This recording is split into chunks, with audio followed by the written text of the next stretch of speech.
and welcome back to the Library of Parthos. My name is Sarah, and today we're going to be talking about a series that I did not want to end, and that is the Ferryman Trilogy by Claire McFall. This is the last book, Outcasts, and I have to say I was terrified to read this because I saw like a blurb whenever I ordered this book, and I was so afraid to actually start it. And I'll explain why. But first of all, if you have not read the Ferryman series, then this probably won't make a lot of sense for you, and it's going to be major spoilers for the end of the trilogy. But essentially, in the first book, a girl in Scotland named Dylan is on a train to go meet her dad after being away for like 10 years. And the train crashes and she is killed. And she has to make the journey to whatever is beyond through this wasteland. And she is accompanied through the wasteland by a ferryman named Tristan, and his job is to get her safely to the other side while they take this treacherous journey surrounded by all these soul-eating things called wraiths, all of that stuff. In the second book, Tristan and Dylan are back in the land of the living, and they are dealing with some of the consequences of that. So now we come to the third book. So I'll try to give a summary that is as spoiler-free as I can make it, being that it's the last book in the series, and then I'll get into some of my thoughts and why I was so nervous to start this book. But Tristan and Dylan are still in the land of the living. They think that they have balanced everything out with the race that were coming into the real world from the wasteland. However, things are still weird in the wasteland, like things are off. And it's because there are supposed to be 2 additional souls there, and they're not. So an inquisitor whose job is sort of to like maintain the balance in the wasteland decides to fix the problem by taking 2 souls to replace Dylan and Tristan. And so the inquisitor chooses Dylan's parents, and so Dylan and Tristan have to rescue them. Okay, so here's why I was so nervous to start this book, and this is where we're going to start getting into spoilers. So if you don't want the ending to be spoiled, feel free to skip to the end of the video. So when I ordered this book, I read like a little blurb that's explained that Dylan's parents had been taken into the wasteland and that she and Tristan were going to try to get them back. So I saw this going one of 3 ways, and I don't think I was fully happy with any of them, to be honest. So either they're going to get her parents back and they're all going to live their lives and everything's going to be great. Dylan's parents are going to say, no, like, you're our daughter. We want you to have a full life. We'll sacrifice our lives for you.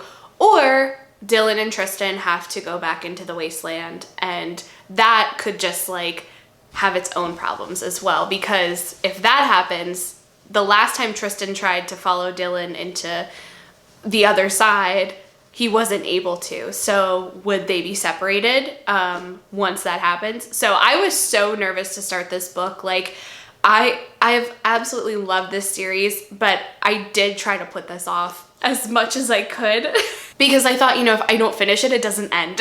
And then I'm happy with everyone being totally fine the way that they are.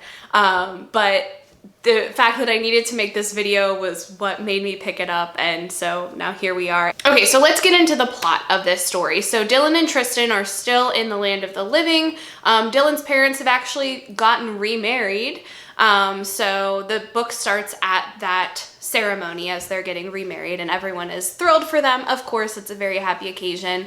Also, we get another glimpse of Susanna and Jack, who are back in the wasteland now, the real wasteland without the veil of whatever the soul imagines. So for anyone who's not familiar, whenever the soul passes away, wherever they expect to be or whatever they are comfortable with is how the wasteland presents itself. It's kind of like a skin that goes over top of it. So for example, Dylan, when she died on the train, was expecting to be traveling through the Highlands on her way to Aberdeen. So that's what the wasteland looked like for her. For other people, it's been like a city, or I don't remember what the other ones. I think one was really snowy. Anyway, it's just a skin that covers the actual wasteland, and the real wasteland is like really hot, burning sun all day. There's no shade to hide the wraiths or for to immobilize the wraiths, I think is the way I want to say it. So they can attack at any point. It's a much more treacherous journey. The lake is like this like boiling gunk that's really nasty. So it's a lot more dangerous to cross the real wasteland than it is the covered wasteland. So Susanna and Jack, as punishment for trying to cross over into the land of the living, now have to make the journey in the actual wasteland, which is dangerous for Jack because if the wraiths get him, then he turns into a wraith. And it's dangerous for Susanna because she has to protect Jack on this journey through the wasteland, and it's much harder. So at the beginning of the story, they are just kind of chilling in that first safe house, waiting it out as long as they possibly can. And they eventually come to the decision that they have to at least try because they can't stay there forever. They're going to go crazy. So they kind of take a tip from Dylan, and they work really hard to just ignore the wraiths. So it seems like if you don't really acknowledge them, then they don't try to attack as much. So they're able to make it pretty far doing that. We'll check back in with them in a little bit, but back to Tristan and Dylan. They realize that there are still wraiths in the land of the living. Like, things are not fixed the way that they thought they would be fixed. So in the second book, they realized they had created a tear in the fabric of whatever, you know, the veil separating the wasteland from the land of the living. They had created a tear in it, and they needed to fix it, which they were able to do. So assuming that since they were able to fix it, no more wraiths would be coming through and attacking people. But like, weird things have been happening. So there have been wraiths that were seen. Somebody uploaded a video of one to social media or something. Bus full of a netball team just randomly just like drives across the veil into the wasteland, and we don't really hear anything else about that bus, so I'm assuming they don't come back. I'm not entirely sure. So anyway, weird things are going on that shouldn't be happening. So the Inquisitor returns and he says, you know, we thought you had fixed the problem. I was wrong. Things are still not working out the way that they should. The only way to fix this now is to recreate that balance in the wasteland. So 2 souls were taken out, which means 2 souls need to go back in. Dylan, I took your parents. So Dylan is absolutely distraught that her parents are gone. She said she kind of decides on her own, which Tristan agrees, like, it needs to be her decision, that she's gonna trade herself for them. So the Inquisitor says, you can have 1 night to make your decision. I'll come back in the morning.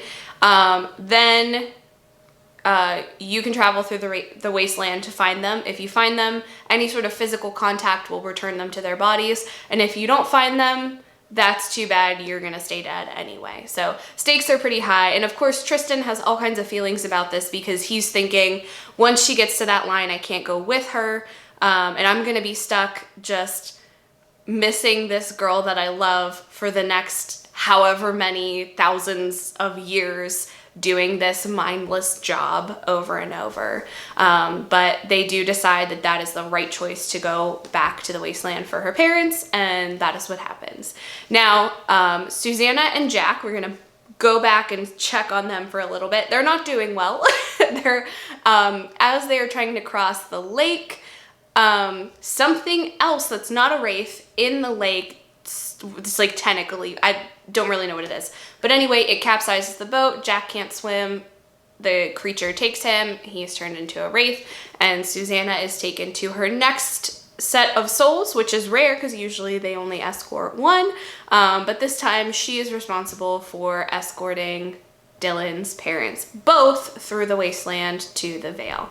And of course, it takes them a while to figure out what's going on. She explains it to them and they eventually start to follow her. So Dylan and Tristan really have to like travel as fast as they can to catch up with her parents. So they set a pretty quick pace. They end up skipping the first safe house, going directly to the second, and are trying to catch up to them, but slowly losing hope because they realize, like Dylan realizes, I guess, that it's not really possible to skip safe houses in the future. They're too far apart. They have to cover too much land. It's not going to work. So she starts to lose hope. When Susanna and Dylan's parents get to the safe house that's closest to the lake, she says, will you please do me a favor? Will you give me one extra day here to go back to the lake to see if I can find Jack? Because she was absolutely distraught that she lost him. She had made a promise that she would get him to the other side and wasn't able to keep that promise.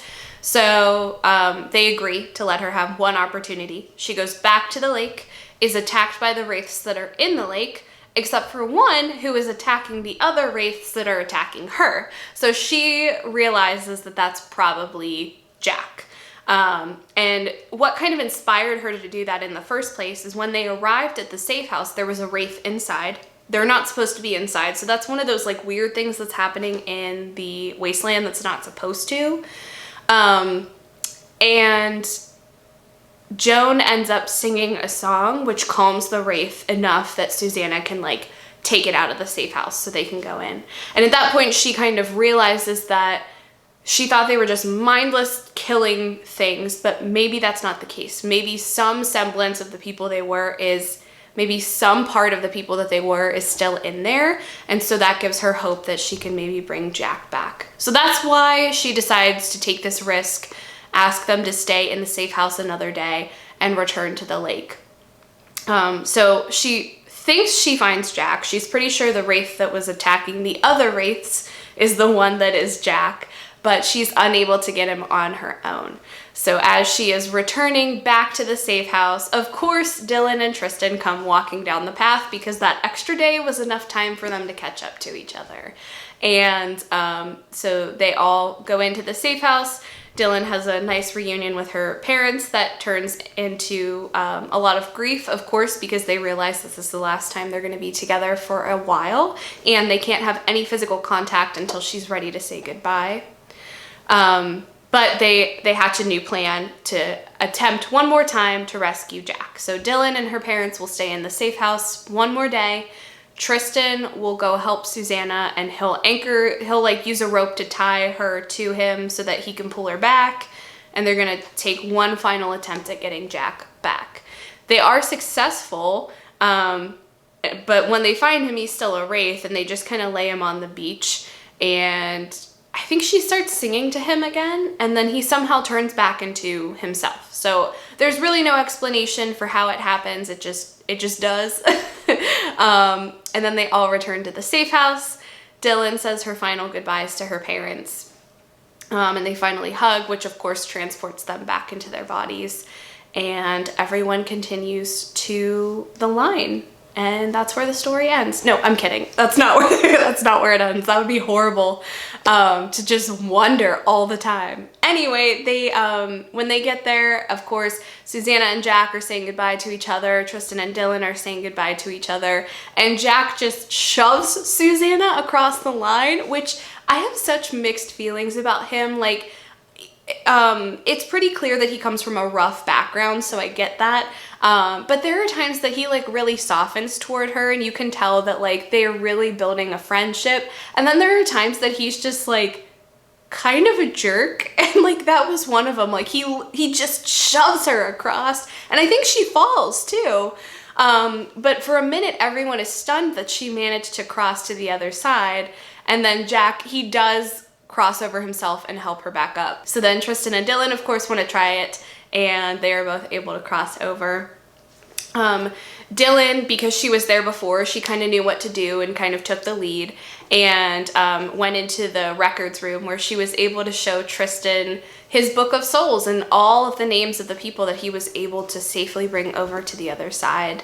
And they decide that since they were successfully able to bring Jack back, that they're going to pass the word on to everyone that they meet, that if they have lost someone in the wasteland, if they're willing to risk it, they can go back and potentially return them again. So that, truthfully, is the end of the story. There is a little bit of an epilogue where It's kind of a flashback from the first book, or it's kind of a connection to the first book, when Dylan was first trying to figure out how to go back into the wasteland from the other side. She went to this like super old woman who said like, you have to open a door and you have to want it. And if you don't want it, the door won't open, but she had never tried it. And that same old woman had lost her husband in the wasteland. So the epilogue is just her opening the door finally and realizing that she can go out and find him if she's willing to risk it. So I think I was happy with the ending. Like I said, I was nervous to pick it up because I didn't really think I would be satisfied knowing what was about to happen. But it really made sense. And I think Claire McFall does a really good job of like explaining why it makes sense. So when Dylan and Tristan were in the land of the living, they couldn't be within like 10 feet. They couldn't be like 10 feet apart or more. Like they were connected because of this experience. So if they were separated at all, then Dylan's wounds from the train crash opened back up and Tristan had wounds that were exactly the same as that. So like physically they couldn't be separated, and I don't know how they would have been able to live like regular lives that way. Also, they're only like 15. I think she's 15 and he's, you know, however old a ferryman is, but like presents as a 16-year-old kid. So like without parents, a 15 and a 16-year-old, one of who has never lived as a human until this very moment, being alone and not being able to separate from each other, I just don't foresee that being good for any of them. So like, was I upset that Dylan had to die like she was originally supposed to, and that for her parents to return to reality? Yeah, like I wish there was a way they all could have. That would have been ideal, of course. But I think this really was the only other option. I don't see a way for Dylan and Tristan to have survived and her parents to have died. I just don't think it would have worked. So I would say I'm satisfied with the end. I think logically it makes sense. I'm happy with it. Now, there are a lot of unanswered questions, like how did Jack turn back into a wraith from a human? What is in the bottom of the lake? Like, there's a lot of things that we still don't know. I'm okay with it. I'm okay with not having answers to those questions for this particular book. Sometimes I'm like, oh, I just need to know. Can you just tell me? But this time I was okay with it. So highly recommend this series. The books are not big, and honestly, like the action kept me intrigued the entire time. So I was able to read through this fairly quickly. So if you've not read it, I highly recommend it. But that is the end of this video and the end of the Ferryman Trilogy. As always, thank you so much for watching. Don't forget to like and subscribe, and I'll see you guys soon. Bye.